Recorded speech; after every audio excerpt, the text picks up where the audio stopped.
사탄은 저와 여러분이 이 땅을 살아갈 때 믿음으로 살지 못하게 하고 말씀에 순종하며 살지 못하게 하도록 크게 두 가지 방법으로 미혹을 하는데요.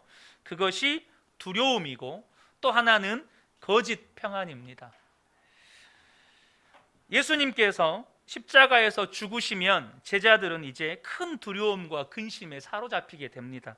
요한복음 20장 19절 상반절 보면 이날 곧 안식 후 첫날 저녁 때에 제자들이 유대인들을 두려워하여 모인 곳에 문들을 닫았더니 라고 말씀합니다. 그러니까 지금 제자들이 예수님이 죽으신 후에 얼마나 두려움 가운데 사로잡혀 있는지를 잘 보여주고 있죠. 오늘 본문은 예수님이 십자가에 죽게 되면 두려움과 근심에 붙잡히게 될 제자들이 그것을 극복할 수 있도록 주시는 말씀입니다.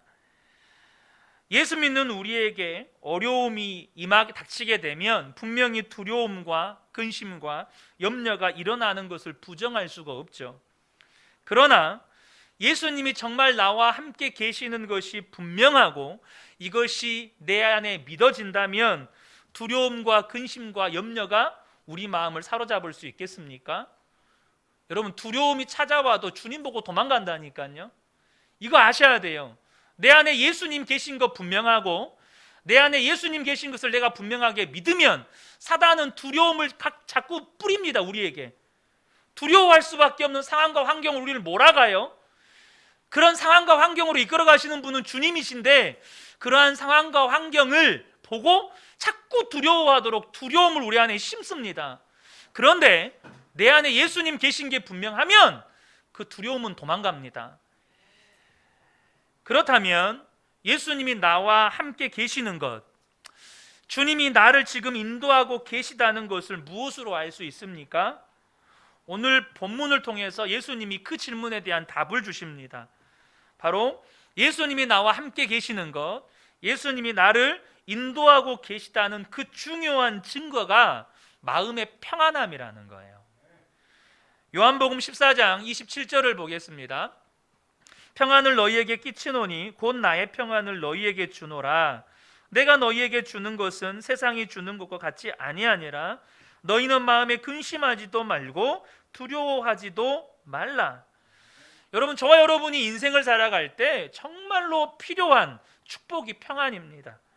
그래서 예수님도 부활하신 후에 제자들을 만나실 때마다 하시는 말씀이 뭐냐면 평강이 너희에게 있을지어다, 이 인사말이었어요. 오늘 요한복음 2장 19절 상반절을 조금 전에 읽었는데요, 19절 하반절을 보면 부활하신 후에 제자들에게 이런 말씀을 하십니다. 예수께서 오사 가운데 서서 이르시되 너희에게 평강이 있을지어다. 그러니까 예수님이 정말로 나와 함께 계시는지, 예수님이 정말로 나를 인도하고 계시는지 우리 마음을 보면 알 수 있는데 그것이 내 마음에 평안이 있느냐는 거예요.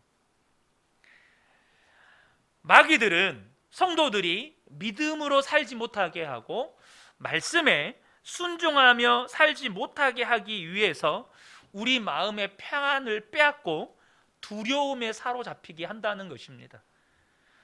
마음이 두려움에 사로잡히게 되면 마귀에게 꼼짝 못하게 되어서 믿음의 분별력, 판단력이 흐려지고 육신의 본능대로 판단하고 결정하고 또 말하고 행동하게 된다는 거예요. 창세기 3장 12절에 보면 범죄한 아담이 하나님께 책망받을 때 하는 말이 있습니다. 아담이 이르되 하나님이 주셔서 나와 함께 있게 하신 여자 그가 그 나무 열매를 내게 줌으로 내가 먹었나이다. 범죄한 아담이 하나님과 관계가 끊어지고 이제는 그 마음을 두려움이 사로잡아요. 주님이 그 범죄한 것에 대해서 책망할 때 여러분, 아담 안에 마음이 두려움에 사로잡히니까 믿음의 판단력과 분별력이 사라져 버렸어요. 그가 범죄하기 전에 처음으로 하와를 보았을 때 믿음의 말, 축복의 말을 내뱉습니다. 너는 내 뼈 중에 뼈요 내 살 중에 살이로다. 그 하와를 향한 엄청난 믿음의 말과 축복의 말을 내뱉는데 그 마음이 두려움에 사로잡히니까 이젠 어떻게 합니까? 하나님 때문입니다.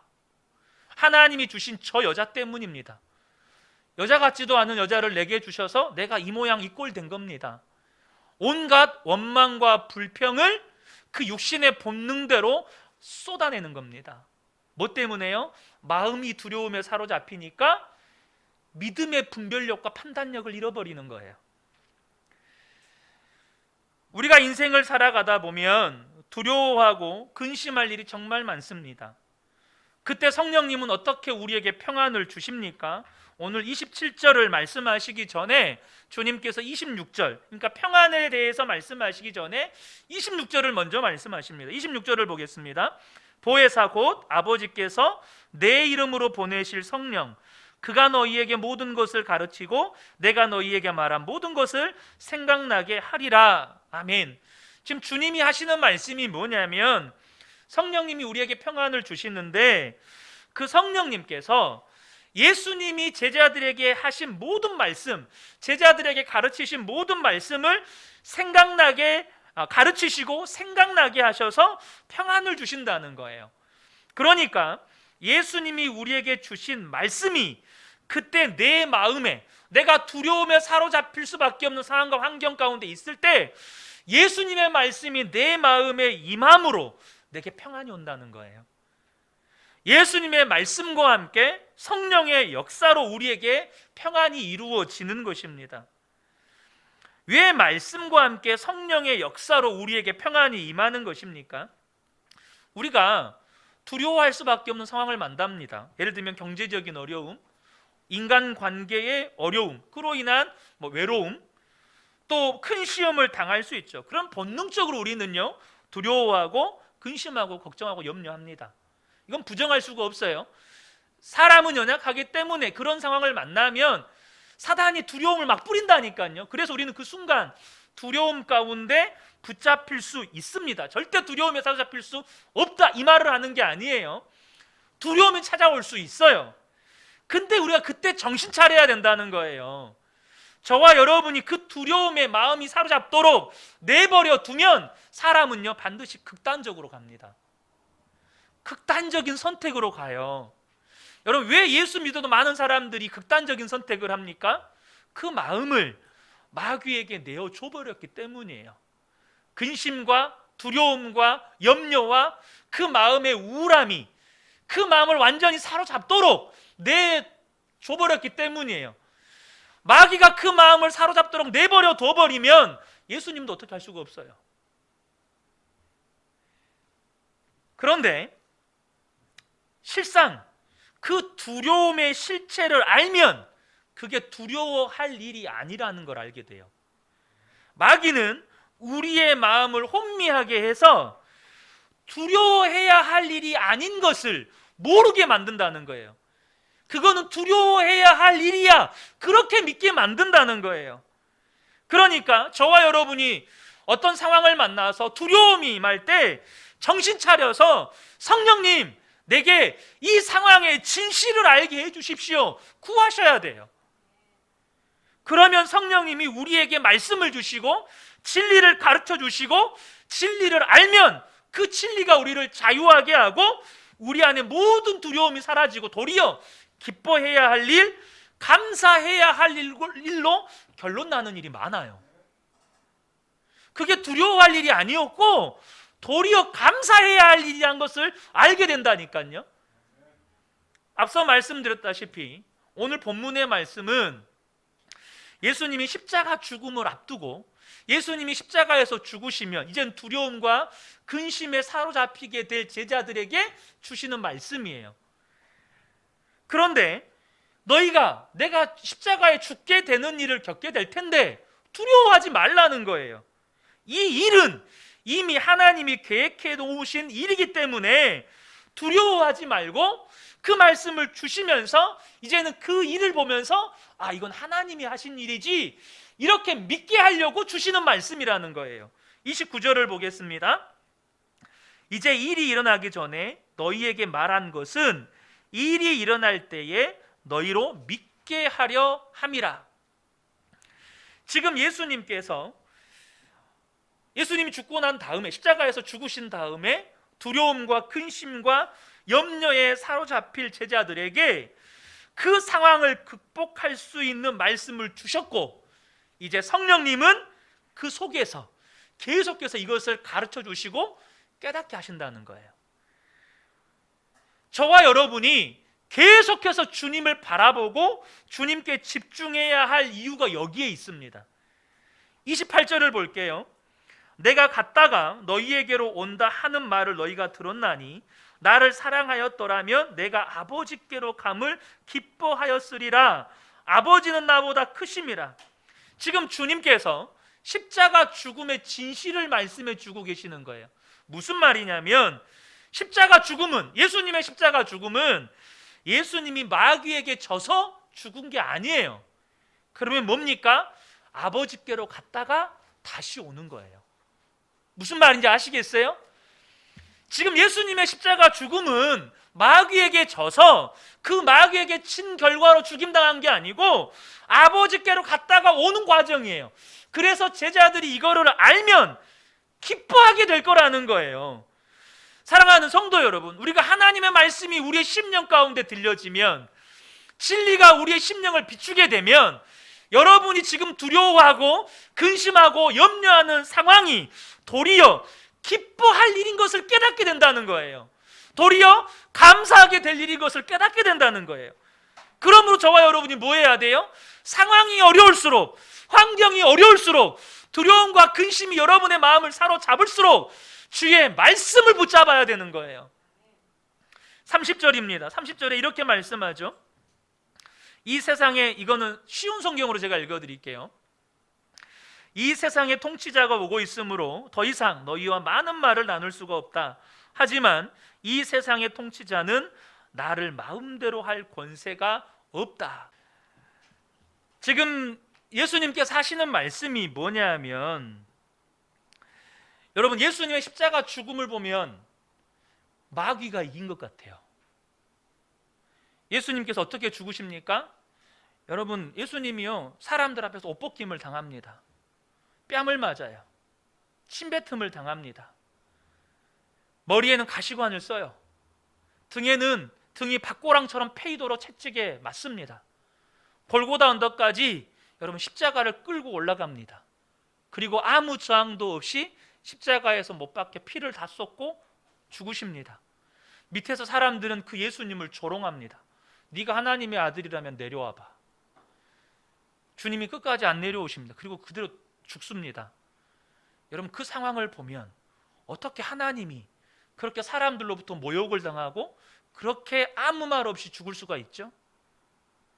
상황을 보면 마귀가 이긴 것 같아요. 환경을 보면 진짜 하나님 안 계신 것 같아요. 지금 그거예요. 근데 주님이 그것의 진실이, 십자가 죽음의 진실을 뭐라고 말씀하십니까? 이 세상의 통치자가 오겠지만 그는 나를 마음대로 할 권세가 없다.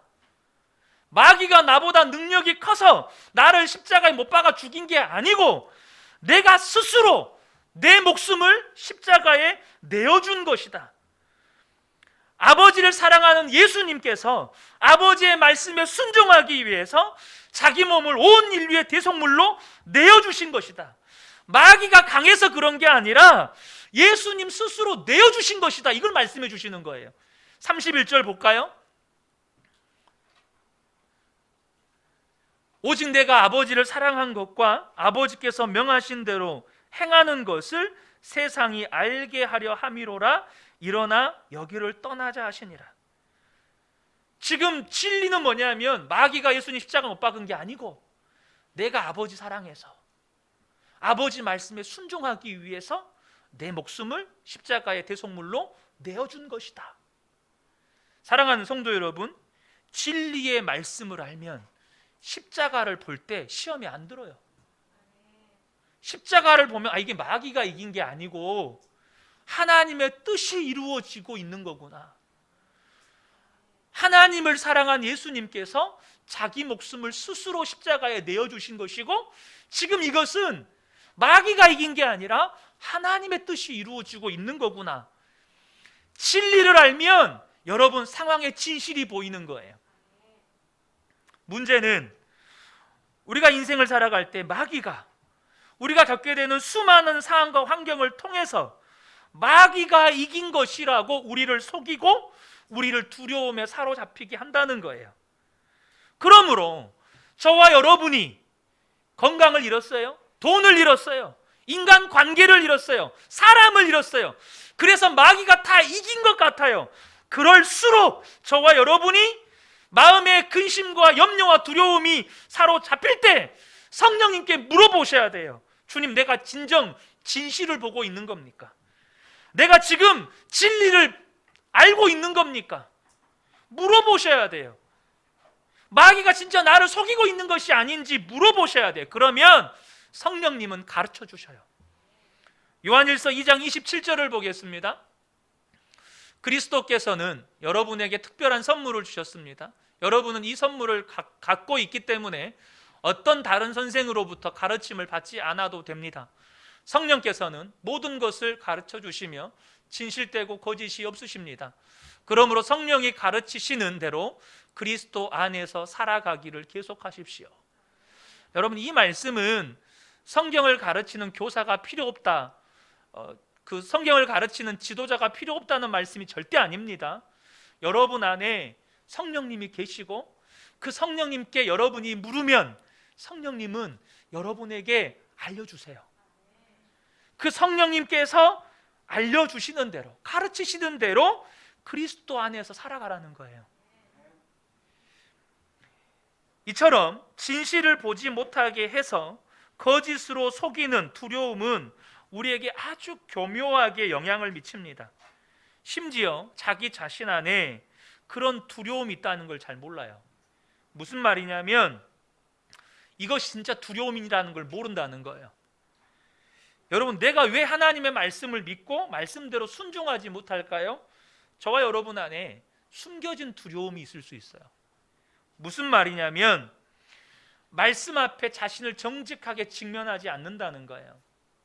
제가 얼마 전 새벽 예배 때 데이빗 플랫 목사님이 쓴 레디컬이라는 책을 소개하면서 그 데이빗 플랫 목사님이 이런 말씀을 하셨다는 이야기를 잠깐 말씀드렸습니다. 현대 교회가 성공이 축복이라는 미혹에 빠져 있다. 성공이 축복이라는 미혹에 빠져 있다. 목회자들도 성도들도 성공이 곧 축복이고 성공이 곧 믿음 좋은 것이라는 이 거짓말에 미혹되어서 거기에 빠져 있다는 거예요. 그래서 목회자들 안에 교회가 성장하지 않는 것에 대해서 성공하지 못한 목회자로 평가받는 두려움을 가지고 있다는 거예요. 그래서 성공한 목회자, 하나님이 축복하는 목회자, 하나님이 사용하는 목회자는 반드시 교회가 성장하고 교회가 부흥해야 되고 그것이 목회자의 믿음과 삶을 평가받는 척도가 되죠. 마찬가지로 성도들 또한 사업의 번창, 자녀들의 축복, 이 자녀의 축복은 크게 세 가지, 대학, 취업, 결혼, 이 세 가지 안에 들어가요. 직장 승진, 이것을 하지 못하면 복받지 못한 것이고 그것이 믿음이 없는 것이라는 두려움을 가지고 있어요. 그래서 모두가 그것이 믿음이고 그것이 축복이니까 주님은 종이 되라 말씀하시고 주님은 십자가를 지라 말씀하시고 주님은 내려놓으라 말씀하시는 것에 순종이 안 돼요. 그건 믿음이 아니니까. 근데 주님이 뭐라고 말씀하시죠? 마태복음 10장 25절부터 28절입니다. 이것은 야고보의 엄마가 와가지고 세베대의 아들들 야고보의 엄마가 와가지고 하나님 나라에서 내 자녀들을 우편 좌편에 앉혀주세요 이 말했다가 제자들 사이에서 싸움이 났어요. 그때 예수님이 하시는 말씀입니다. 예수님께서 제자들을 불러 말씀하셨습니다. 이방 사람의 통치자들은 다른 사람의 주인이 되려고 한다는 것을 너희가 안다. 그 고관들은 사람들에게 권력을 행사한다. 여러분, 세상의 성공이 뭐죠? 통치자, 권세자의 자리에 올라가서 자신의 권력을 사람들에게 행사하는 것, 이것이 성공이에요. 이것이 축복이에요, 세상에서는. 그런데 예수 믿는 사람들도 그게 믿음이고 축복이라고 믿는다는 거예요. 근데 주님 뭐라고 말씀하시냐면 그러나 너희는 저희들과 같이 되어서는 안 된다. 누구든지 너희 중에서 높아지려면 먼저 섬기는 자가 되어야 한다. 만일 누구든지 너희 가운데서 첫째가 되려면 너희의 종이 되어야 한다. 인자는 섬김을 받으려 온 것이 아니라 섬기려 왔고 자기 목숨을 많은 사람들을 위하여 주려 왔다. 오해하시면 안 되는 게, 여러분이 하나님께서 부르신 자리가 사회적인 지위가 있는 자리, 그건 절대 올라가면 안 된다, 이 말을 하는 게 절대 아닙니다. 주님이 이것을 말씀하신 핵심은 뭐냐면, 진짜 믿음이 있다면 진짜 믿음은 종이 되는 거다. 진짜 믿음은 섬기는 거다. 설사 그 지위에 올라갔더라도 진짜 믿음은 그것으로 영향력을 행사하려고 하고 통치하려고 하고 권세를 부리려고 하는 게 아니라 종이 되어 섬기는 거다. 이거 말씀하시는 거예요.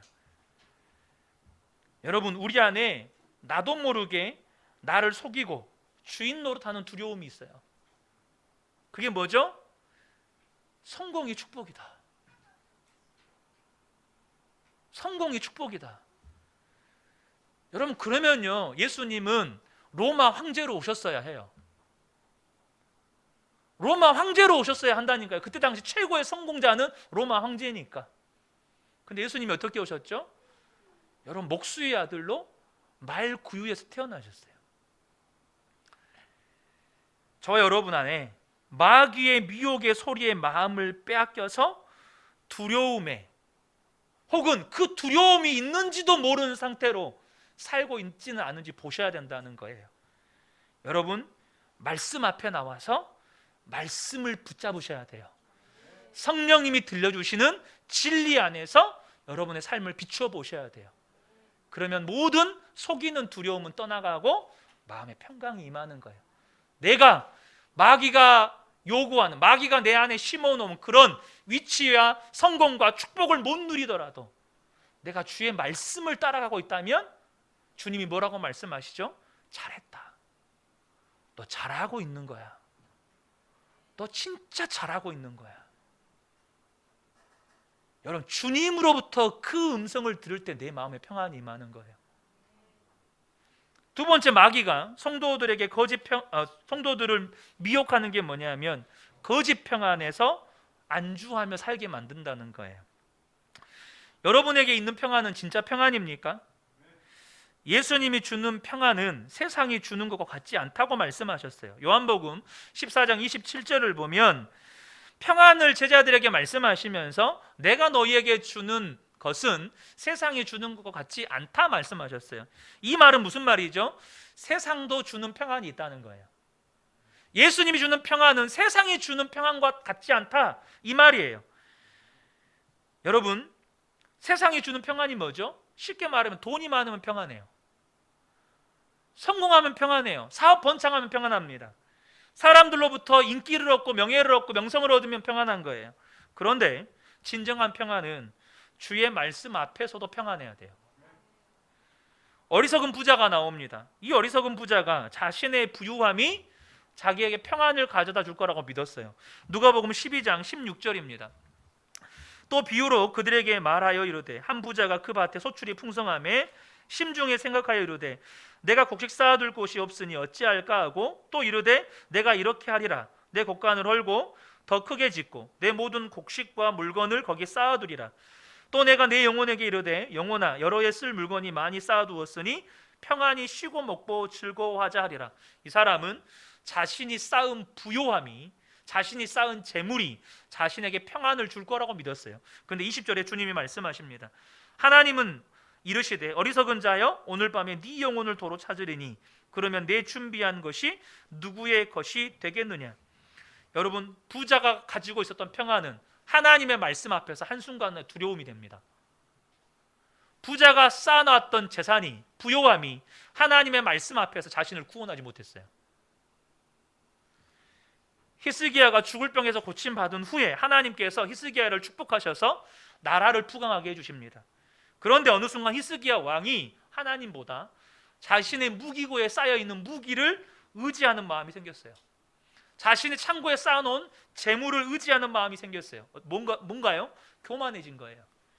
신흥 바벨론 제국에 사신이 왔을 때 히스기야 왕이 자기 왕궁에, 자기 무기고에 무기를 자랑하고 싶은 거예요. 그래서 사신들에게 자신의 모든 보물 창고를 열어주고 모든 무기들을 다 보여줬어요. 뭡니까? 자신이 얼마나 강한지 보라는 거예요. 자신이 얼마나 돈 많은지 보라는 거예요. 하나님 그런 히스기야에게 이런 말씀을 하십니다. 이사야 39장 6절에서 7절입니다.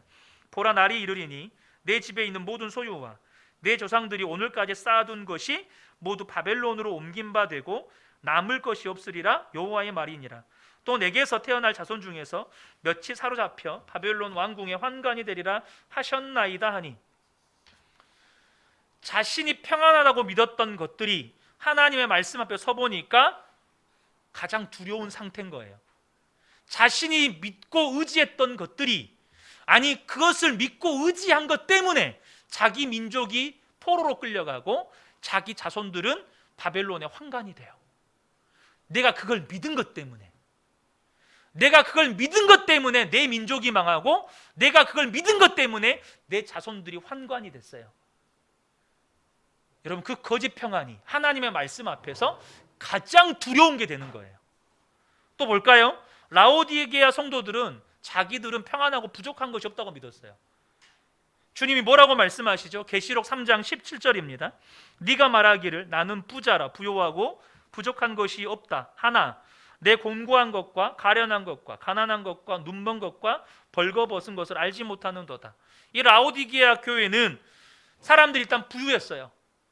그러니까 일단 우리는 하나님께 복받았다. 성도들이 다 잘 살아. 교회도 너무너무 영적으로 풍성해요. 성도들도 부흥하고 교회도 부흥하고, 교회에 탁월한 훈련 프로그램, 많은 성도들, 탁월한 예배 시설, 건물, 모든 게 갖춰져 있어요. 우리는 부족함이 없다. 그러나 그들의 실상은 뭐라고 말씀하시죠? 공고하고 가련하고 가난하고 눈멀고 벌거벗었다는 거예요. 그들의 심령은 그렇다는 거예요. 사랑하는 성도 여러분, 여러분의 마음에 평안함이 있습니까? 그게 진짜 평안인지 거짓 평안인지 여러분 점검하셔야 돼요. 기도로 매일 기적을 체험하는 사람이라는 책을 쓴 존 하이드 선교사님이라는 분이 있습니다. 존 하이드 선교사님이 거짓 평안 속에서 돌이키는 장면이 그 책에 기록이 되어 있습니다. 인도 선교사가 되기 위해서 인도로 가는 뱃속에서 일어난 일입니다. 그때 존 하이드 선교사님은 스스로 뿌듯해했습니다. 나 같은 사람이 어디 있을까? 아버지는 훌륭한 목사님이시고 어머니는 믿음이 좋으신 분이시고 젊어서부터 선교사로 헌신했고 그럭저럭 선교사 일을 감당하는 사람이 아니고 위대한 선교사의 반열에 서기를 원하는 소원이 그의 마음에 있고, 이제 인도로 가면 인도어를 열심히 공부해서 탁월한 인도 선교사가 될 것이다. 위대한 선교사가 되기 위해서 나를 무너뜨릴 모든 것에 대하여 조금도 용납하지 않을 것이다 라는 생각들에 가득 차 있었습니다. 스스로 대견하게 생각했습니다. 그러나 이것이 그의 야망에서 나온 것임을 깨닫지 못했습니다. 겉으로는 주님을 사랑하는 것 같았지만 그의 마음 밑바닥에는 흉물스러운 자아 추구가 도사리고 있었습니다. 그는 자기를 자랑스럽게 생각했습니다. 그런데 존 하이드 선교사님이 그것을 깨닫게 된 것은 편지 한 통 때문이었습니다. 그가 인도로 가는 배에 올라가서 선실에 갔더니 편지 한 통이 배달되어 있었습니다. 아버지 친구 되시는 목사님의 편지였습니다. 그 목사님을 존 하이드 선교사님이 어려서부터 사랑했고 존경했습니다. 그 목사님도 친구 목사의 아들을 사랑했습니다. 너무 반가워서 그 목사님의 편지를 빨리 뜯어서 읽었습니다. 너무 짤막한 내용의 편지였지만 그 편지를 읽고 존 하이드 선교사님의 자존심은 완전히 땅바닥에 떨어지고 잿더미가 되어 맹렬한 분노가 그 마음에서 일어났습니다. 편지의 내용은 이렇습니다. 사랑하는 존, 내가 성령으로 충만할 때까지 너를 위해서 기도를 멈추지 않을 거야. 그는 너무나 화가 나서 편지를 구겨서 선실 바닥에 내던져버리고 분을 주체할 수 없어서 가판 위로 올라갔다고 합니다. 성령으로 충만해질 때까지라니, 이 말은 그가 지금은 성령으로 충만하지 못하다는 것을 의미하고 있었기 때문입니다. 그는 가판 위로 올라가서 이렇게 홀로 중얼거렸습니다. 나는 선교사로 인도로 가고 있는 중이야. 그런저런 선교사가 아니라 최고의 선교사가 되기 위하여 가고 있는 중이라고. 그런 사람이라면 당연히 성령으로 충만한 사람이 아니겠어? 그런데도 내가 성령 충만한 사람이 아니라고 생각한다니 정말 어처구니 없는 말이잖아. 그렇게 한동안 가판 위를 하염없이 오락가락하고 분노가 치밀어 마음이 힘들었습니다. 그러나 그의 내면에는 맹렬한 싸움이 벌어지고 있었습니다. 그가 아버지 친구분을 정말로 사랑했고 그분이 평생 신령한 삶을 살아왔다는 것을 알았기 때문입니다. 그런 생각을 하다가 다시 선실로 내려갑니다. 구깃구깃 던져버린 편지를 다시 집어들었습니다. 편지를 곱게 펴서 읽고 또 읽었습니다. 그의 마음은 여전히 괴로웠지만 아버지 친구 목사님이 옳았다는 것과 자신이 선교사의 사명을 감당할 준비가 되어 있지 않다는 것을 자각하게 되었습니다. 마침내 절망의 구렁텅이에 내려가 자신을 성령으로 채워달라고 구하게 되었습니다. 그리고 그렇게 기도하는 순간 모든 것이 분명하게 드러나 자기 자신이 보이기 시작했습니다. 그가 품었던 것은 이기적인 야망이라는 사실을 깨달아지기 시작했습니다. 존 하이드 선교사님이 이렇게 썼습니다. 저는 배가 항구에 당도하기 전에 무슨 대가를 치르더라도 성령으로 충만해지고 말리라 결심하고 더욱 간절히 매달렸습니다. 제가 인도에서 보게 될 언어 시험에서 낙방하여 보이지 않는 곳에서 조용히 봉사하는 무명의 선교사가 되어도 좋으니 다만 성령으로 충만하게 해달라고 주님께 간절히 구했습니다. 이 영적 몸부림은 항해가 끝날 때까지 계속되었습니다. 이 순간 존 하이드 선교사님의 마음의 거짓 평안이 깨집니다. 그러나 위대한 선교사로 다시 태어납니다. 그분은 자신은 선교사가 될 자질이 충만한 사람이라고, 자기처럼 완벽하게 준비된 사람이 없다고 믿는 이 거짓 평안에 자기 자신을 숨기고 그렇게 안주해 있었습니다. 사랑하는 성도 여러분, 거짓 평안은 우리를 위선자로 만듭니다. 거짓 평안은 우리를 종교인으로 만들어요. 그러나 성령님이 주시는 근심은 우리를 구원에 이르게 합니다. 고린도서 7장 10절입니다. 하나님의 뜻대로 하는 근심은 후회할 것이 없는 구원에 이르는 회개를 이루는 것이요 세상의 근심은 사망을 이루는 것이라. 저와 여러분의 성령의 근심을 하신다면 그 성령의 근심은 말씀 앞에 설 때 오는 근심입니다. 내가 말씀대로 살지 못한다는 것을 깨달았을 때 오는 근심이에요. 우리를 살리는 근심입니다. 그러므로 저와 여러분이 말씀 앞에 설 때 내가 말씀대로 살지 못하는 것이 보이고 말씀이 내 삶의 실제가 되지 않는 것이 보이고 그래서 그것이 마음에 근심하게 되어질 때 그거 무시하면 안 돼요. 그거 외면하시면 안 됩니다.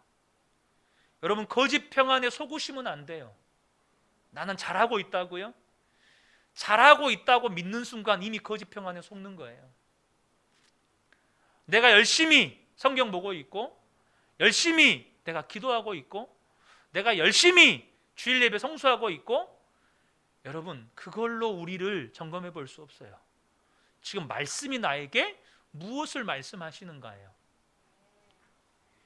사랑하는 성도 여러분, 여러분 안에 마귀의 거짓에 속아서 두려움을 가지고 있지는 않습니까?